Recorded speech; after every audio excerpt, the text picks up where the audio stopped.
All right. There we go. We're live. You get that tweeted out. Let everybody know that we doing the damn thing. Bam. All right. All right. So I'd like to welcome Mr. Nathyn Masters. How are you doing, sir? Pretty good in yourself. Oh, I'm getting it in where I fit in, brother. You better believe. And I want to talk. Yes, sir. But I want to talk about I want to talk about your book. Let's talk. Nathyn is a YouTuber and a comic book creator, and probably about 50 other things. It looks like I know you got like a movie. I was watching your movie the other day. You know, but you seem to be a jack of all trades. So let's get in and let's talk about was it Victor Locke Demon Noir? Cool. Now you're fading in and out here, so uh, that might be on my end though. So if I go out or anything like that, I have all kind of boomer moments over here. So just to Oh, okay. Because forewarn I you. was sitting there, I was wondering, I was like, yeah, it seems like we're having a lag or something. Because I'm hearing you crystal clear. It's the feedback in my mic is coming through pretty clear. So I'm like, I don't know. Let me, perhaps someone in the chat can the chat actually hear me? I see a couple people in there. Can if someone would be so kind as to let me know if you guys can actually hear me. And what and Nathyn, I'm assuming I you think go ahead. I think it might be. I think it might be the stream because sometimes the stream kind of it goes in and out. So that happens sometimes, but usually it happens when there's a big when there's like a lot of people in the stream. But hey, uh, works for me. Well, let's see. I see. Well, let's see. SD uh, says I can hear you, Antonio. Okay, good. Okay, he's saying he can hear me. I can hear. Well, let's just try to power through, and all right, hopefully. So basically, matter of fact, let me put the screen directly on you, so we can let's actually talk about your project and see. Tell me what was your motivations for creating this project. uh, I I was a huge fan of the supernatural genre. Basically, at the time, there was you probably remember Buffy the Vampire Slayer, the Buffy Angel stuff, and at that time there was nothing really like that on TV, and that was like I love that kind of stuff, like the vampires, supernatural, all that genre of stuff. So I started watching that, and I really started thinking about, you know, creating a comic book. At the time, it wasn't really a comic book, it was just a character. I wanted to create marketable. So, like when I first started this, I was already thinking financially about this financially, but a marketable black character that was based around these supernatural stuff. And I already had an inkling for it, but for whatever reason, it was never as crystal clear uh, to me as this one night I went to sleep and I dreamed about this character. And it was it was a really crazy dream because it was, I don't really tell a lot of people about this dream. So you're going to be the first I actually tell about the dream. All right. Um, it was me. So yes, this is an exclusive for Ikari Press's channel. All right. I was I was sitting in a bar. It was me, Buffy, I believe Xander, Willow, and I possibly the other girl in there. I forget what her name is. But we're sitting in a bar and we're talking, and they get up. The Buffy cast get up and they walk out of the bar. And so I just stay there like, okay, I'm getting ready to uh, get a beer or something. And it turns out everybody in the bar, and they all look at me and they're all vampires. So Okay. I look at them. I'm like, I'm not getting out of here, right? So I pick up. There's a you know how they have the little butter knives that you put the little butter knives that they have at bars Yeah, with the yeah, bread yeah, and yeah. everything. Absolutely. So I grab one of those knives and I just started looking at the vampires and I started saying the Our Father, and the knife stand turns into the and then to like this glowing kind of like a light sack, and I'm just like staring these vampires down, and then I just woke up. I'm like, that's the character. That's what I want right there. And that became Victor Locke Demon Hunter. Over time, I kind of worked with it, and that's how we get here to Victor Locke Demon Hunter. And it was supposed to be a novel, then it was supposed to actually be a novel, a movie, and then a comic book. But because of the way things happened, you had Blade came out and all that, and that kind of stopped my progress for a while. And eventually, I came back around to it. So Okay. Okay, so there you go. you've had this concept for a little while then. I had this since the '90s. I can tell you when the Blade when the Blade film came out, I was editing my novel. I had the novel already written, and a friend of mine, I think I talked about this on one of the other podcasts. A friend of mine wrote me an email and was like, it's around the time Wizard was still around. It's like, dude, did you see Wizard? And I'm like, no, what's going on? And this will tell you how old something else is too. The Black Panther project has been in Hollywood ever since the time of Blade, because that's Yeah, that's what true. Wesley Snipes was actually working on. Yeah. Yeah. And I had no idea that Blade was gonna come. I literally felt that I was cool, calm, relaxed. Everything was gonna go well. I was gonna write this novel and just start, promoting it, promoting it, promoting it. And literally, I saw the Wizard pages. I was literally for at least 2 or 3 years. I just didn't want to fool with anything. I was just like, okay, well, yeah, Hmm. it was because it was like seeing, it was really like seeing my concept, what I and I had heard of Blade before, but Yeah, I didn't that's really why I know was anything about him. yeah, I was about to ask you that because I mean Blade's been around since the 70s, so that's why I was it you know what I'm saying? The character The Blade. only the only thing I knew about Blade is that he would pop up in like Spider-Man comics every once in a while. I literally did not know about Blade as like I knew about him, but I think I may have seen him one time, and I just thought he was like you have a lot of characters at Marvel that just pop up and okay, they're there, and then you don't see them anymore. They're not your mainstream characters. I mean, even somebody like Falcon, I knew more about Falcon than I knew about Blade. I knew more about obviously people like Night Thrasher and the people that were popular, Storm. Those people I knew. Blade, literally, I knew absolutely nothing about except him and Dracula didn't like each other. I knew that, which is funny because one of my main him and Dracula, didn't get along. That's what I knew about Blade.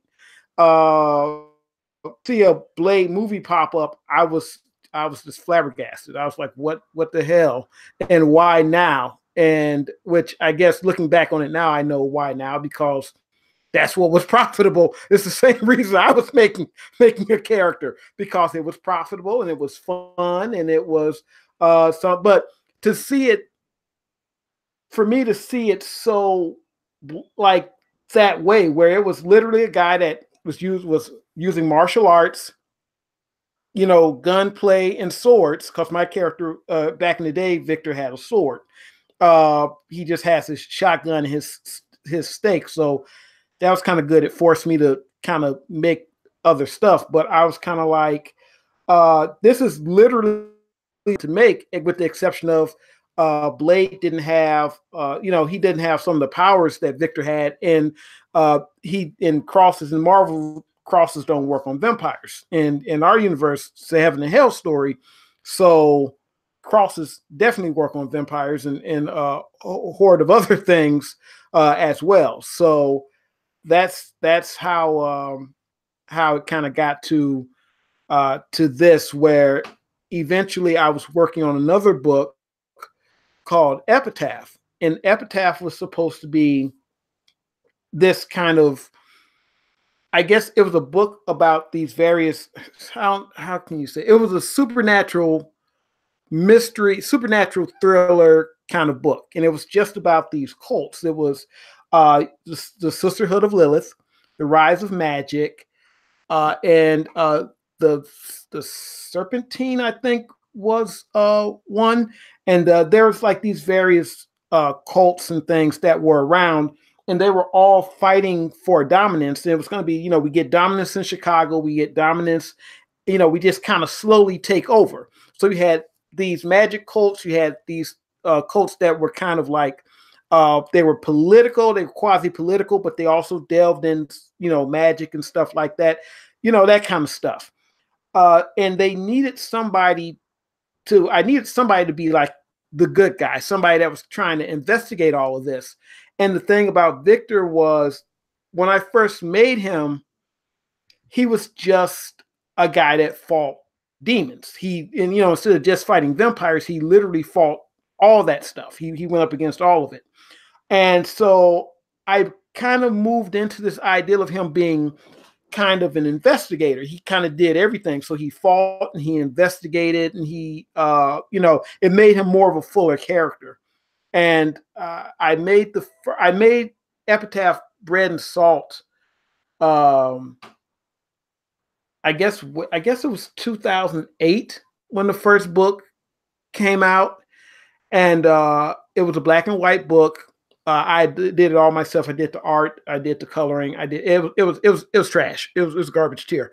So eventually I had it redone. I had somebody come in and redraw it. We had a digital colorist color it and everything, and so I was pleased with that. And you guys will be seeing that as well with the next Indiegogo project. You'll be seeing all the books together. But that's when Victor, I started making him the standout character. So Okay. Now you've got, I mean, because you've got your YouTube channel also, and I'm like, I've seen, like, say, you make short films and all this. What what? How did you? Let's go back to the beginning. What just got you into doing everything what you do? I just never expected. See, when I first started doing the stuff, I always figured out, if it's something you want to do, you figure out how to do it, or you figure out how to get as close to it as you can. So when I got into doing, I at the, I knew that there were two things I wanted to do. I wanted to do comic books and I wanted to do movies. And brought me two comic books. I would get comic books from the little like the newsstand. I know it's the L platform. They used to, how they used to sell the books and stuff by the L platform. I would I, get yeah, let's say I'm in the South. We don't have an L platform, but it sounds like you talking about like a train. I was like, yeah, I'm in right. a Well, little small town. Yeah. under the L platform, they would have little magazines, and they would sell comic books. Like the L platform, candy stores, they would sell comics, before the direct market. I guess the direct market was happening there too, but you could still find comics at these stands. So one day, my dad just brought me two random comic books. He bought me a Wonder Woman comic and a G.I. Joe comic, because Linda Carter Wonder Woman was on TV. I used to love Wonder Woman. He bought me Wonder Woman, G.I. Joe, and I don't know. I was like, oh wow! I was always a writer, so I'm like, this is it. This is what I want to do. You got words, you got pictures, you got a story. That's it. This is what I want. This is what I want to do. And I just fell in love with comic books. I started buying comic books anywhere I could get them. And so I knew I wanted to do comics. And at the time, I was also into martial art movies. So I was Hmm. into, the Bruce Lee stuff, Jackie Chan, all that stuff. And then the phenomenon known as the ninja film happened. Oh yes. And I was just, if anything with a ninja, I'm there, I'm watching it, even the crappy stuff. And then finally, there was a movie called American Ninja. American Ninja was this grade B martial art, this grade B ninja movie. Michael Dudikoff, Steve James, and it was basically a buddy cop ninja film. Oh, So I've all seen this, it. Trust me. literally all it was. Yeah. And I just fell in love. I'm like, this, I'm doing that. I'm doing that right there is what I'm doing. So comic books I was gonna do, and bad martial art movies what I was gonna do. And as time went on, I went to film school, and I had this plan. And this it really ties into what I do today. And the plan was, at the time you couldn't get like actual film equipment for cheap. I mean, a roll of film was what, $90 for a feet or something, like 50 for a feet of. I forget the exact price, but it was expensive. Then you had to shoot it, you had to develop it, all that stuff. So my thing was, I was going to get a high quality video camera, shoot the stuff, and then edit the films on like these big editing these video editing bays. You could get those. I mean, you could probably get those for $1,000, and I could see in my mind like saving. I could save up money to get those, and that's where I had this idea. So we're going to get these. I'm just going to make these movies on video, like shoot them on a video camera, put them together. And I'm just going to start selling them. I'm going to do them that way, and there were people doing that. Mm.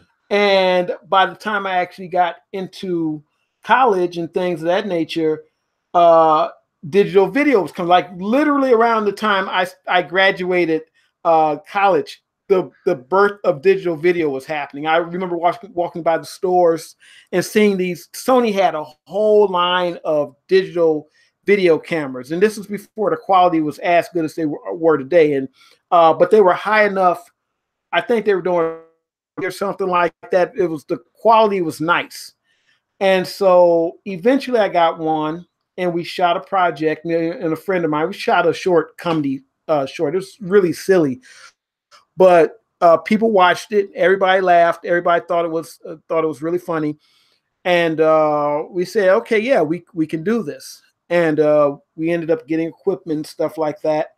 And we got out there, got the equipment, and shot a short or two, one or two short films, and then I just decided I'm going to go ahead and shoot a feature, and that's what I did. I started shooting feature films, and just learning from shooting the features, because realistically, you can't really you. I mean, a lot of people think you could just shoot shorts and learn how to shoot features, and you'll kind of get it down, but you really won't see what it is. Like, you'll get the basics of shooting a project, but it's very different when you're shooting an actual feature, because there's so much that can go wrong, and there's so much more that can go wrong than shooting a short.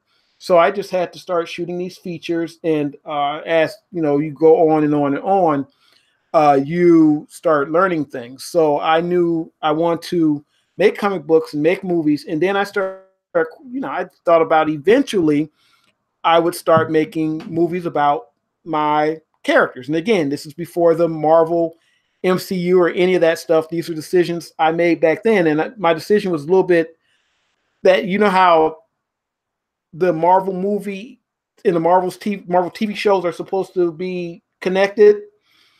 My Right. books and my movies are connected. So you start watching the movie, and the movie connects with the book, and vice versa.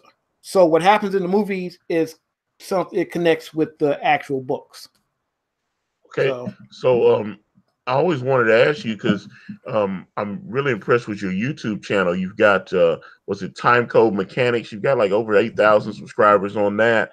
Um, how do you? What brought you to YouTube outside? I guess you just wanted to have a place to showcase your your films, or? Yes. I everything that happens in my life is like a weird coincidence. I started on YouTube a little bit after. At one time when YouTube first started, you could get what's called a director's account, and it would allow you to upload full-length features. Like you could go, but people started pirating stuff like almost immediately. Yeah, And yeah, so they yeah. had to, so they had to chop that down to limit it to 15 minutes. So no matter what kind of account you had, you were limited to 15 minutes.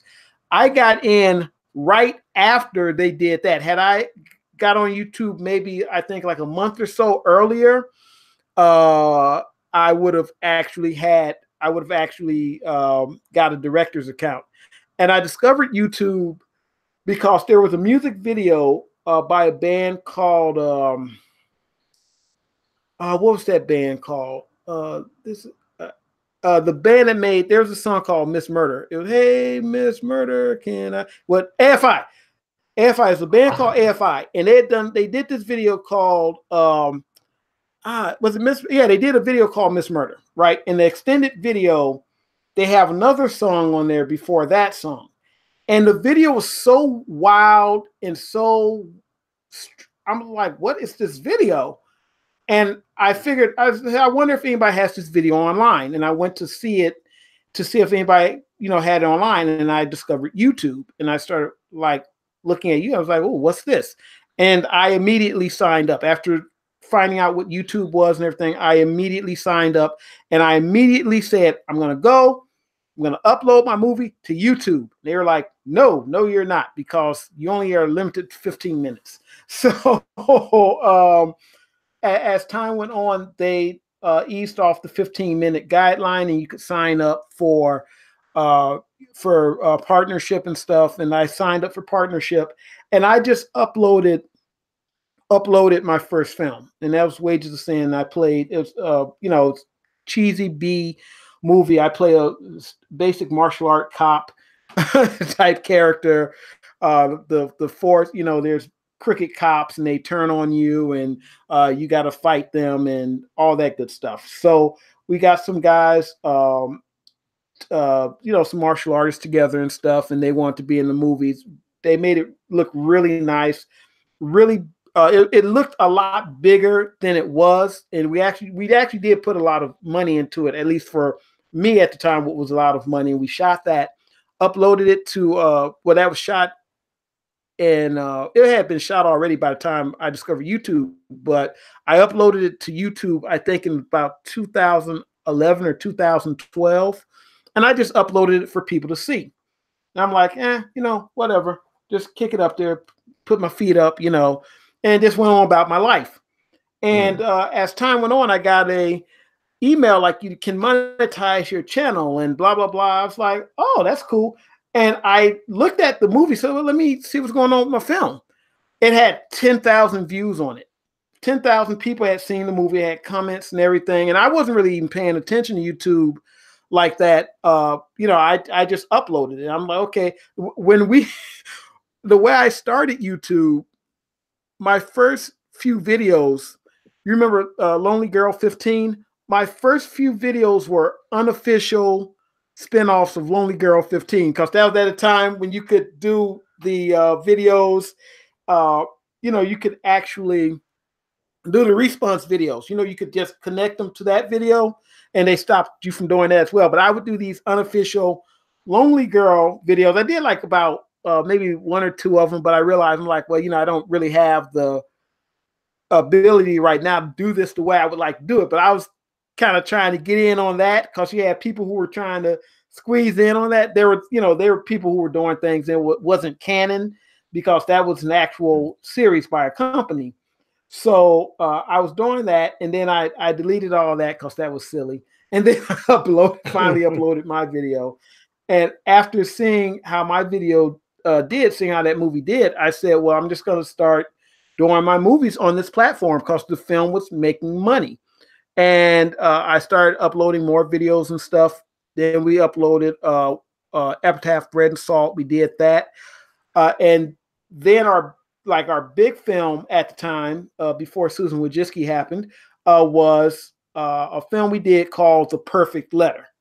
Now, at that time, Perfect Letter was the film that I was most proud of, because even though Epitaph was literally based on my comic book, uh, The Perfect Letter, that was a film that it was shot well, it had good sound, so the sound wasn't fading in and out, and it wasn't crazy or anything. And the thing about about The Perfect Letter is I shot 95% of that film by myself. I shot it, starred in it, I edited it, everything. I did everything on that film. The majority of that project was done by me. And the goal of the project was to see how much I could do by myself in making a project. And it was, you go over here and you set the camera here. So there's a lot of static shots. But we did actually manage to do some moving shots. Like I did a shot where I was running out of the doorway, and I want the camera to pan over to me running out of the doorway. So I had to pan the camera over to the doorway, and then go into the building, and then run out of the building. And then in post, we had to cut it so it looks like the camera panned over, stopped, and I ran out. Now, what should have happened if I were, if I really had someone manning that camera, I would have ran out as the camera panned over and stopped. Like you would have seen it, it would have happened on the action itself, but it still looked good in post. When I was finished it and everything, it still looked good. And that was probably the film I was most proud of, and the film that at the time became our biggest, the film that got the most. It didn't get the most views, but it made the most money. It made more money than any of my film. It by itself made more money than any of the other films. And then I did a film called Crisis Function. And at that point, like I literally dropped Crisis Function a week or so after I did The Perfect Letter. And the thing about Crisis Function is we shot Crisis Function in our downtime from The Perfect Letter. So when we were doing The Perfect Letter, my lead actors called me one day and said, well, I got a week free from my job. And so I was like, wait, you got a week free? She's like, yeah. So in those 5 days, we shot Crisis Function in those 5 days. And that did well also. So we had a lot of fun back then. And then Susan Wojcicki came in, and she did a lot of crazy antics, and whatever she did to the algorithm, that kind of killed everything. So the money started dwindling. Right, you know where I'm going with this. The money started dwindling, and then we had the apocalypse. So everything started getting demonetized. So the stuff that got demonetized, of course, would be my two most popular movies, that being Epitaph, Bread and Salt, and The Perfect Letter. So my other film, didn't touch any of my other films, didn't touch them at all. Just the films that were making the most money. I was like, oh, thanks, Susan, you my girl. So that's what happened. So I just recently got back around to making films. I literally, The Transit was my first film in about 4 years, I'm thinking. First film in about 4 years. And we started that back in, this is what, 2000, this is 2019 now. We started that back in, I want to say 2000, it had to be 2014. I started that, and that started by accident. That started with me just getting bored one day and saying I wanna shoot something, and I started shooting these scenes with me going back and forth on the train. And I go into the train. I went to like a restaurant and I was waiting on someone. They didn't show up, and then I left, and that was the scene. And I started thinking, well, what can this be? And that's when I got the idea for Transit. And Transit was kind of like my low budget version of The Transporter. and then it got into like a lot of other stuff. It got into I want to make a film specifically for an internet audience. And I wish it could have come out a year earlier, but I want to make it specifically for. Actually, I wish it had come out 2 years earlier because the film was supposed to be a horror film, an action horror film. So which it did turn out, but it didn't turn out exactly where I wanted. It was going to have a twist to it, and the twist was that the company that we were working for were experimenting with the supernatural. And it was going to turn out that the guy was going to be a proxy for Slender Man. He was going to be a Slender Man proxy. No, the girl, Claire Llewellyn. She does horror films, but she's a producer herself actually. But she was going to end up being a proxy for Slender Man, and the other character was going to be under the control of Bloody Mary. And the movie was supposed to end with a fight between him and Claire, and then it was going to be a fight between Bloody Mary and Slender Man. That's where I wanted the film to end. But Slender Man is now copywritten, and you get sued the hell out of you. They sue the hell out of you if you well, you try to use that now. Well, I wanted to ask you because you actually had Transit up on your YouTube channel. It doesn't seem to be up there anymore. Or it's back up. Oh, it is. Okay. I was like, Yep.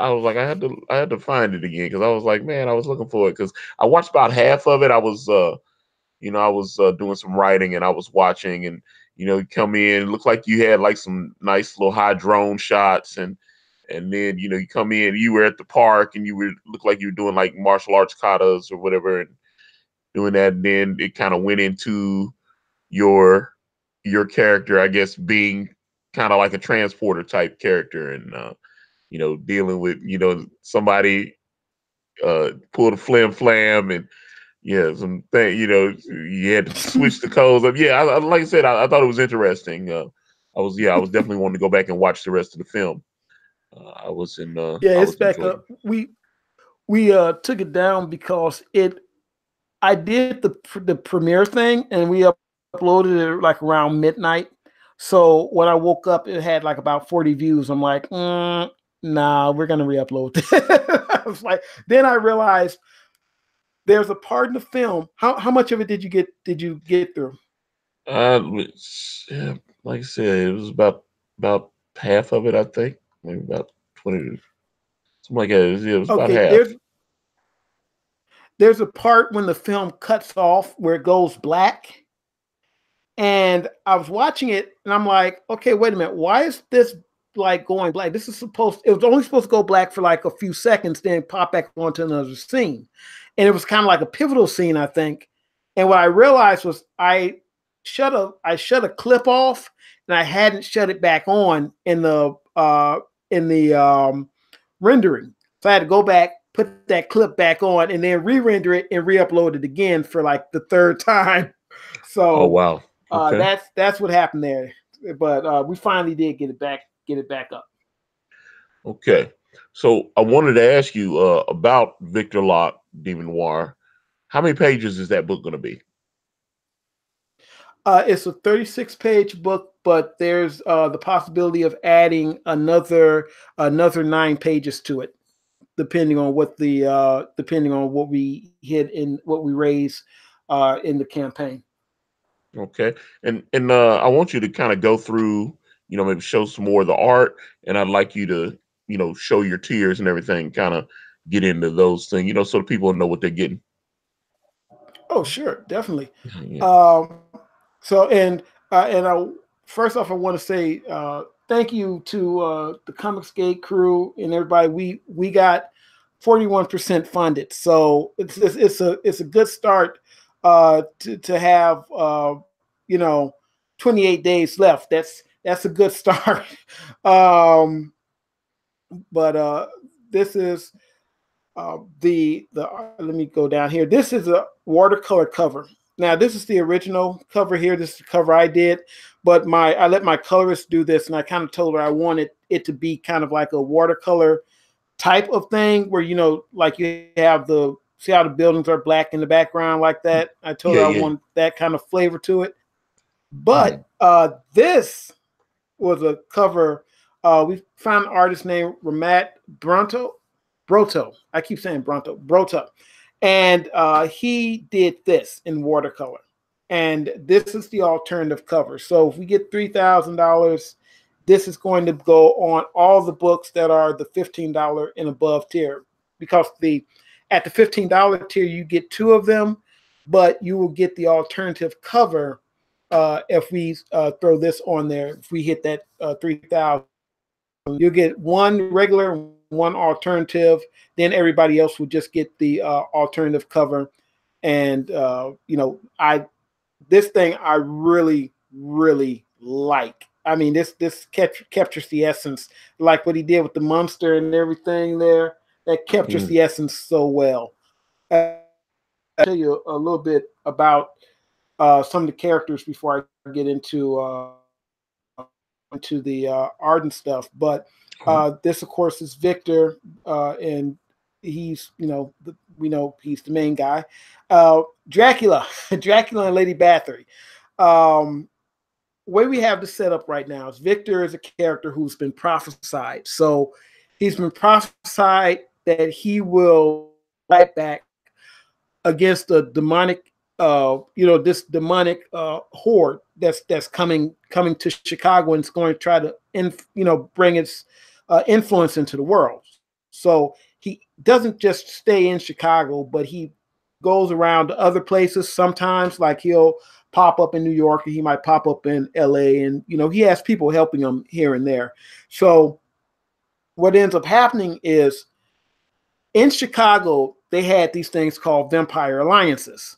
And vampire alliances were where you get a group of vampires. They were like street gangs, but they were vampires. And they would team up and just kind of help each other out, financially, help each other find food and things like that. They would set up little traps and things for, if you happen to be that one guy or girl walking down the street at night and you're in the wrong place at the wrong time, they'll get you. So this was becoming a problem for people. So slowly but surely, people started killing the vampire alliances. Like they would come in, and you would have people like hunters and things. And the thing about Chicago is Chicago's a big city, so we don't just have vampire hunters; we have superheroes and things like that. And they would destroy these vampires. So slowly but surely, the vampire alliances were getting decimated, and they were scattered. So the vampires would just, end up going their own little places and just kind of hiding out. So Dracula came into the city, and he heard about this, and him and Lady Bathory came here, and they said, okay, we're going to start a vampire alliance, and we're going to bring in some badass vampires, and let's see them do that to us so easily.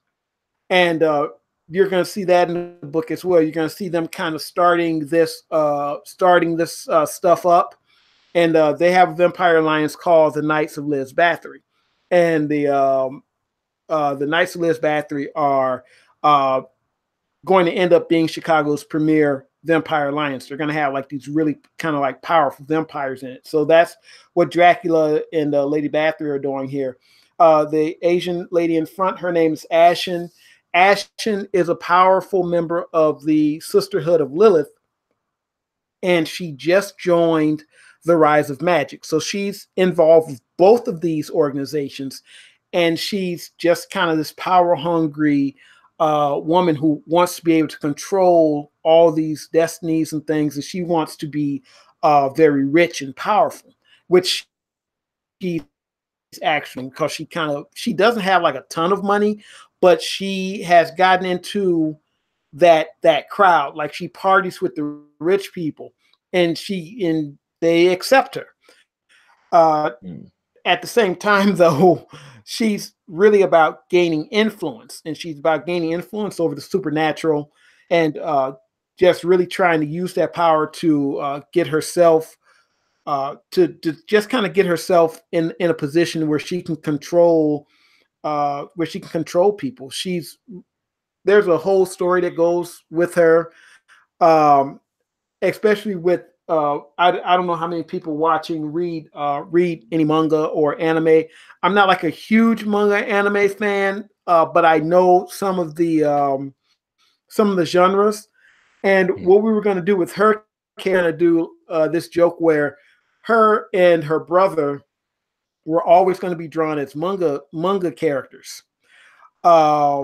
But we kind of decided against that. But her thing is that she has a thing for her brother, and so she's kind of interesting, and she's addicted to plastic surgery as well, to enhancement surgery. That's why she's so voluptuous, because she's paid for all that. And then you have Sarah here. Sarah is a woman who hired Victor to go take down this creature right here. She's going to go take the Dybbuk, or she hired him to take the Dybbuk down, and that's going to end up leading to a whole bunch of other stuff with her, and a lot of information about stuff that's going on with her. So I'm not going to talk about that because that's going to be kind of a surprise in the end. Okay. But this is the art that we did here. This is all ink washed, and so got some computer enhancement behind it. But I want to return to the traditional stuff to really try to see what I could do with it. This is a piece that we did. I think I did this about 2 weeks ago. This was an updated piece because I did this and I didn't like the way it was. I had to squeeze in. I had to squeeze these panels in down here, and I didn't like the way it looked. So I did. I took it and shrunk it down, and uh, this top panel I shrunk down and put in here like this. So I got everything in this one page. But this is it. This is what we did for or what I think I did this for about 2 or 3 months. I was Mhm. working on this. Uh, so if you go back to some, you'll see me actually doing some of this stuff on stream, where I was drawing this creature here. I know there's a stream where I was drawing him, or one of these things I was drawing on stream. I may have been drawing this, but this is two. These are two of Dracula's wives, and they run reconnaissance for him, and they find out information and stuff like that for him. So we did this. This is one of the last pages I did, I believe, and this is all ink wash, and we did like the smoke with opaque white we use for the fog, and this is just some thumbnails from the Roto cover. So that's Did you what the art looks like. did you do that digitally or did you actually? No, this is all let's see, this stuff. I did all of this with a brush, but then they took it into the computer, and they played around with it, like to get that moon there, and they kind of blended it in a little bit more. This page has high processing on it. This page, this pretty much is what the page looks like. I think we messed around with the face a little bit more because I didn't like the way it was. I think her face had like a point on it, and I didn't like the way it was shaped. So we messed around with that a little bit. But other than that, this is pretty much what this page looks like. So some of the Oh, pages have processing, but you can kind of see uh, a little bit of difference. Like you can kind of see this has kind of a gloss to it a little bit. So that's a bit of the processing here, but this is also pretty much what it looks like. So we use processing just when we thought it would. If I thought that it would enhance the look of the book, that's when we actually used it. And so we didn't over process or anything like that. We just used it when we thought it would make the book look better. okay. Oh yeah, let me. There was I saw something. in the chat. Let me see. It was Hoth Rebel 86 said, I vaguely remember hearing Nathan say something, saying some of his movies are inspired by TV shows like Buffy and Angel. Which of those type of shows can you recommend? Oh, hey, House Rebels out there. Tell dude I said what's up. I can't even see him on the chat. What's going on here? I'm not getting the chat. Which show do I recommend?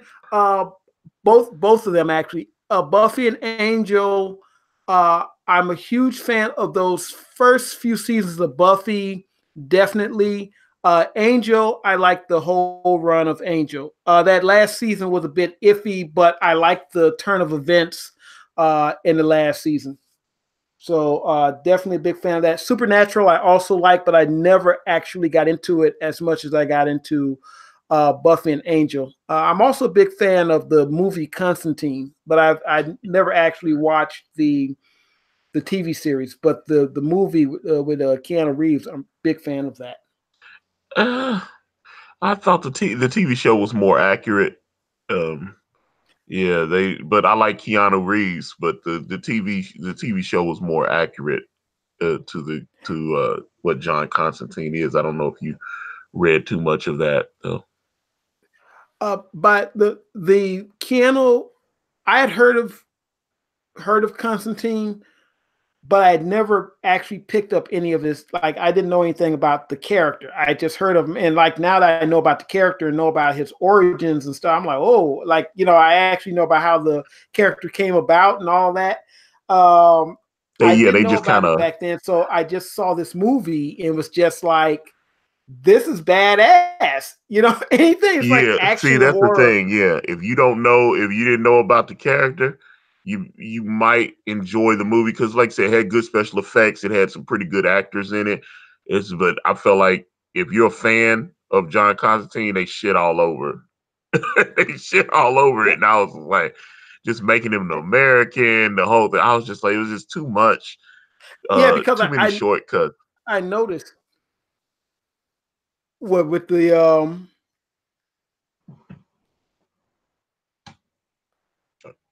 Are you there? hello? Yeah, I can hear you. I Okay, was there like, we you go. cut out for a No, second. I was like, you were telling me about the shortcuts. yeah. I just felt like they took too many shortcuts with the movie, and but like I said, I understand that Keanu. It'd be like, okay, they're trying to get a star. That's why a lot of people, when there was pushback on Suicide Squad, when they cast Will Smith, even though the character in the comic books is white, he's Will Smith. He's a big Mm-hmm. star. So it's like, or go back to a movie like Batman and Robin that Joe Schumacher directed.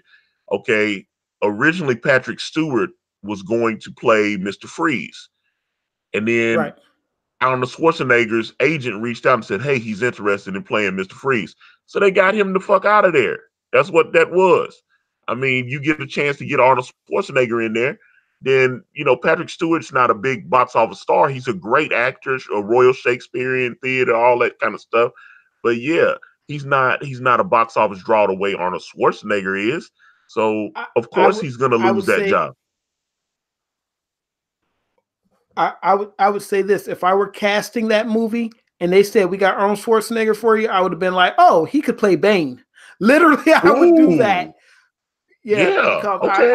yeah, I would have cast him as Bane, and the other guy would have been like, hey, other dude, we'll do something with you next time. But he would have been Bane, and I still would have got Patrick Stewart for Mr. Freeze because that's just too perfect. But as far as the Constantine thing, like I say, I didn't really know much about the character at that point until I'd seen that movie. And what caught me about the movie was the fact that he would he would go after these things, but he would also investigate the investigation angle was great because that's something that they also did in Buffy and Angels, that they would investigate things. Where they had those things where they would be in the library and looking the stuff up and trying to figure out what the thing was. That was also a cool part of Ghostbusters too, where they would have to go and kind of try to find out what they were fighting, and you had your class 2, or the class 2 roaming vapors were the class 3. You had the classifications of ghosts and stuff. That kind of world building is what really grabbed me. And but I wanted to see the WB series, but I just kind of stopped watching the WB stuff because it was taking so much time for me doing my own stuff, and I just kind of slacked off of it because I used to watch all of the. I would watch Supergirl, Legends of Tomorrow, Flash, and Arrow, and I would watch Flash and Arrow kind of on and off. But Supergirl and definitely Legends of Tomorrow. Supergirl kind of started getting way more PC than I liked, and then they introduced Superman, which I was kind of cool with, and then I was like, okay, I'm just gonna kind of chill out on this because I would watch it and then get inspired, and then it would be too late for me to actually do anything because I would start getting sleepy. Like, and because you sit there for a little bit of time, and then you get ready to draw, and then it's kind of like it's time to hit the hay because you start shutting down, and I'm like, okay. And then my answer for that was to just kind of stop watching because I really don't watch TV. Most of the stuff I consume is YouTube, and every once in a while, I used to watch Doctor Who. So I didn't get around to the Constantine stuff, but I might try to catch the reruns because I know it didn't stay on for a long. It came on NBC oddly, Yeah, that was kind of weird. That's why probably you what say killed that? it. Yeah, I don't think. Yeah, they don't seem to be built for that. But they had the budget. If it had been on like the CW, they wouldn't have been able to spend the. That's one thing a lot of people get confused about. It took Fox a while for they were able to, pay on the same scale as like ABC, NBC, and CBS. CW's still small, so when you get a show on there, a lot of times those actors are just hoping they can stay on long enough to get into syndication so they can get some back end money. You know what I'm saying? I Those. think Go ahead. I think if it had hit CW, it would still be on. If it had hit Yeah, CW first, and they had say yeah. I was gonna say I definitely think, especially with all those Arrowverse shows, that it would have had a bigger audience there. But they were getting a number that's like 3 times what a CW show would get on a good night. But they just you know but that kind of number on NBC is a canceling number, where on CW it's a hit. You know what I'm saying? so. Why didn't they carry it over to the CW? I mean, that's what they did with Supergirl. They took it from that was on channel 7 or channel 2 or something. They Well, took it it from was there on and put it on CBS. Yeah, CW. yeah, it was on CBS, but they had the advantage that Supergirl had was that Greg Berlanti, who produces all the Arrowverse shows, already had that show. The Constantine show, even though it's their property, is a different producer. I think one of the guys that worked on Gotham worked on that show as well, but it wasn't connected. They already had. It made sense to move Supergirl over because it was already connected to the Arrowverse. Whereas, But although now they've, just barely though. well, I mean, once they did the episode where they established that Wally could just cross over into her universe. They tried to, that's one of the things that they tried to, because they set it up on CBS, they set it up in a different universe. If they had set it up on the CW, they would have just had her right there in the same, because that I always found that to be a little weird, because why isn't there a Supergirl in their universe? There's a Batman in their Right, universe. because there's a Superman in their universe. There's no Superman in their universe either. Or although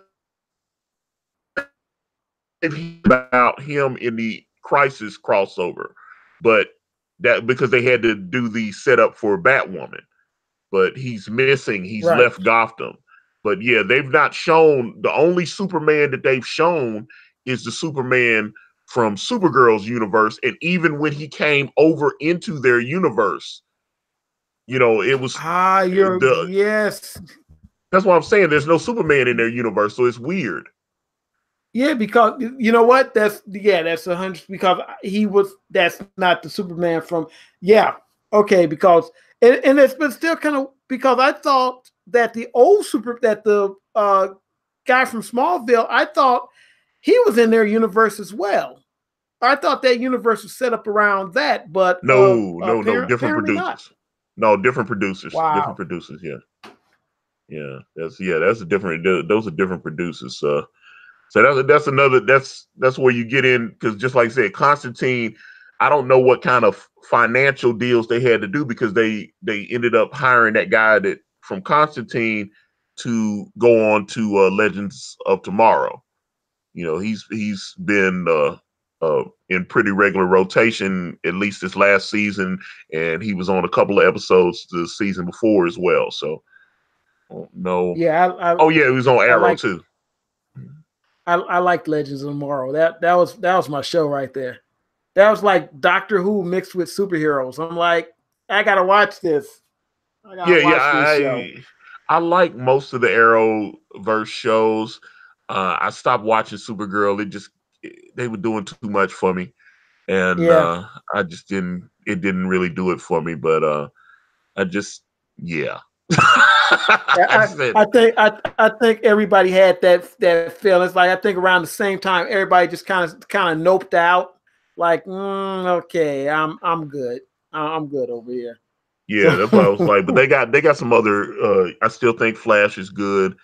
Arrow's pretty good. I understand. I know there's some fatigue there. That's why they're go ahead, and I know Stephen Amell's wanting to do other things. So that's I understand why that show is coming to an end. But I hope they yeah. replace it with something cool. So that would be good. Well, I just But think they're gonna build around Flash. I think they're gonna just, if Arrow's gone, then Flash is the main show. And then they just, because they still got what Black Lightning, they still got now is Black Lightning in their universe?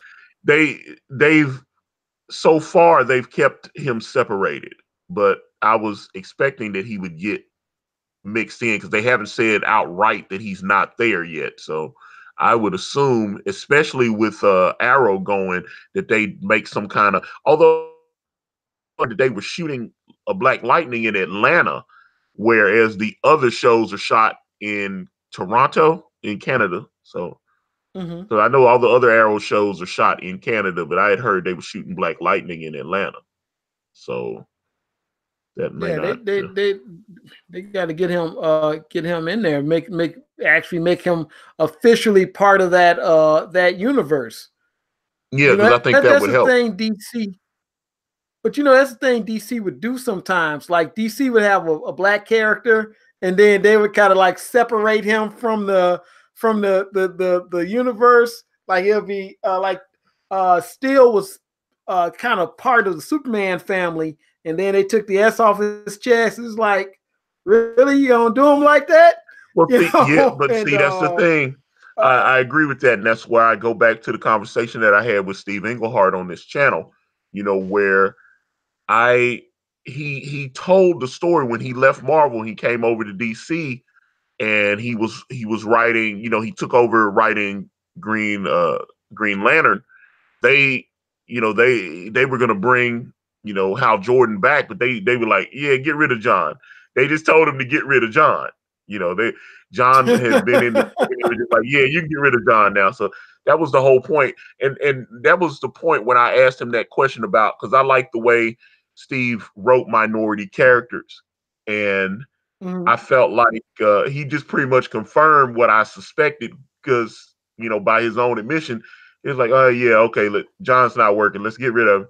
And he was like, why do we have to get rid of him? He can still be in the book. He can still be Right. a developed character.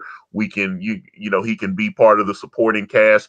And he actually started developing the actual Lantern Corps a little bit more, and you start seeing characters like Kilowog come in there and all that. So that I thought that was a cool thing. His run on Green Lantern was probably one of the best before Jeff Johns took over the character. What, another 15 years later or whatever. So I thought that, Right. yeah, it was.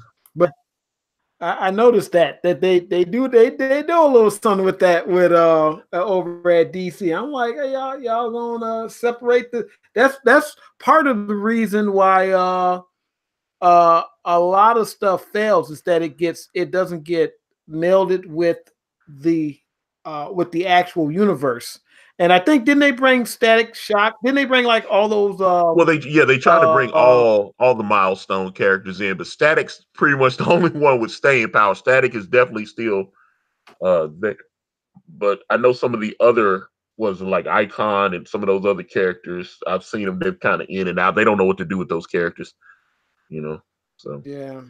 And they should just Marvel did that too with Ultraverse, where they got the Ultraverse characters and they just like Disney owns all that now, right? They yeah, own yeah, that's it. Ultraverse, they own We talked about Cross Gen. Ultraverse.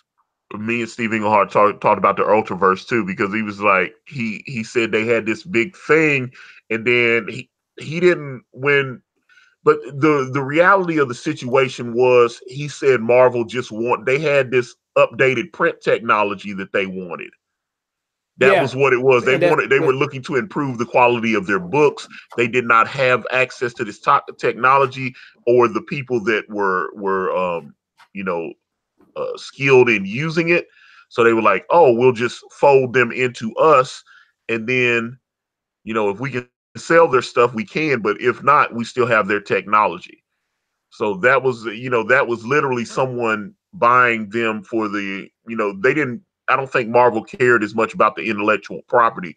It sounded like they wanted the the updated process. print technology. Yeah, the glossy papers and all that.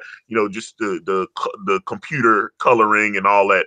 To update their line. So let me see here. Hoth Rebel 86 asks, "Are Nathyn's public domain comicsgate characters still up for grabs?"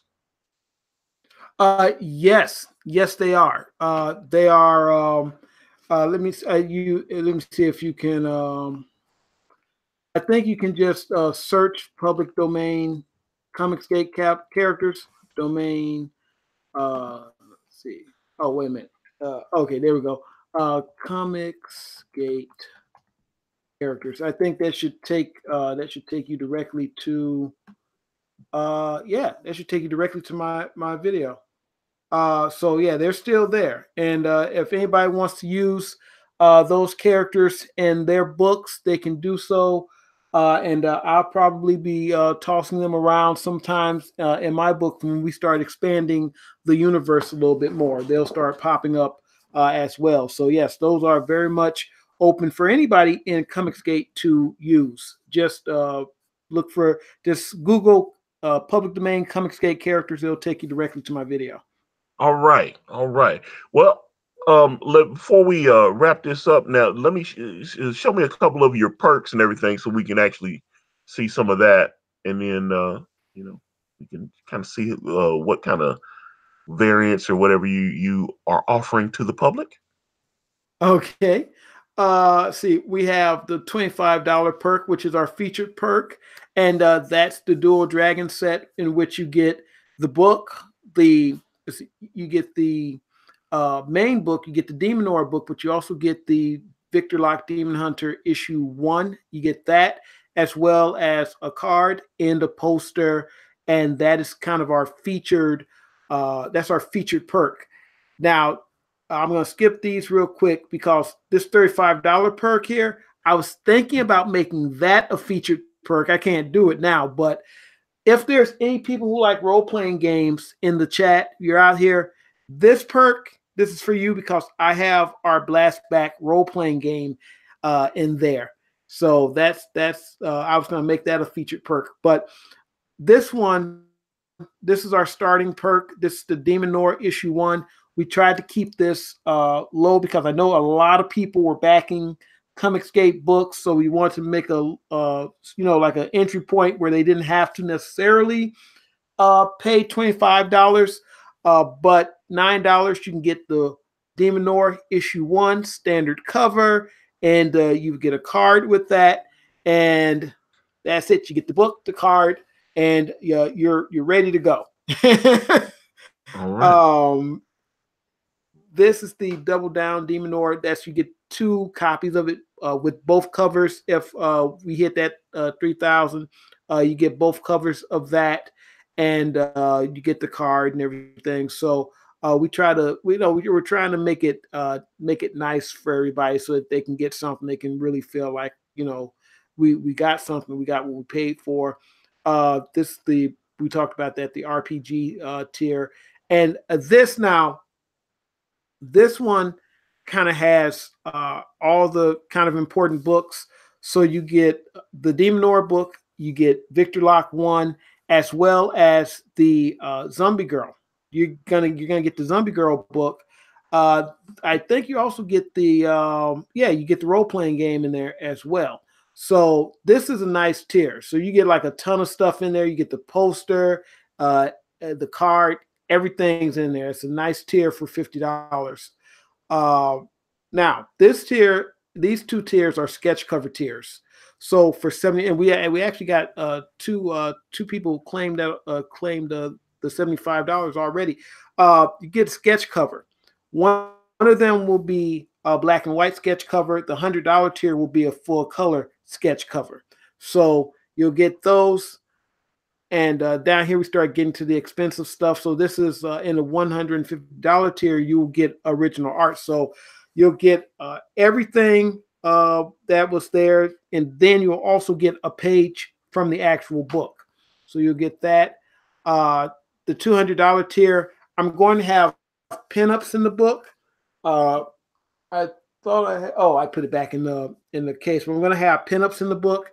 If you buy into the $200 tier, you'll get the books, the role playing game. So you get all the stuff with the role playing game, the poster, and you'll get one of those pinups.